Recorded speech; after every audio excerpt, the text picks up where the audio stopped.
I'm here today at the invitation of local community members. As leader of the opposition, they reached out to me and said that they were very unhappy about what's happening here at Old Pera. So I visited, and essentially what has happened is that the beach and an island off the coast, which is accessible because the water is not very deep, which had been used as a campsite for an eco-friendly camp operation where persons from the local community were making a good living or hustling off of it because they could cook, they could supply food and beverage and other services needed by the visitors who were camping there. That had been shut down by the person who claims to be the owner, former MP Pernell Charles, and signs have been erected saying it's all private property and so on. When we came along here, which was a public right of access to the beach, this is what we were met with. Although the MP is alleging that people of the community are free to go there. This was put in place recently, along with signage all over saying it's private property. The signs really suggest that the community shouldn't be able to access the beach, but that is not right because they've had generational access. Of course, every time I go and come, I go water my foot in the water. Yes. So if you stop me, water will go on. How long have you been coming here? Coming, the born and grow here, we are 58 years old right now. Wow. Our mother 80, we never see this on the history yet, nowhere here. Wow. Never ever. Yes. So I'm here, so Mr. Charles say,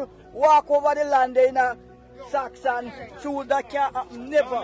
I learn so that catch me on my throat as I a little youth to grow. Really? Thief we can dive and swim. Yeah. So not like that no go on.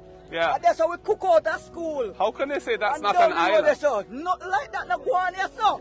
Just a few way. Yeah. They can't take it from we. They should be allowed to go and access the beach as they have always done, recreate at the beach. That's a place where they go and cook, relax, hold a med, and enjoy life from time to time. So my issue with it is the fact that the Member of Parliament, instead of standing up for the rights of the community, which are being infringed by the alleged owner, asserting dominion over the property and restricting their access to the beach and the island, instead she seems to have sided with her family's commercial interests. That's a conflict, and her role as a Member of Parliament, it would be compromised if that's a position she took. Most of the people here might be JLP supporters. That's not the point. I support everybody, and I think the people should have their rights to continue to benefit from accessing this beach, accessing the island, and making a little money for themselves. Nothing now go on for the people them, and it should not be denied. And I hope that the public defender will have a look at this particular issue on behalf of the community residents to see exactly what are the extent of the private rights that can be asserted now, given the generational access that the community has enjoyed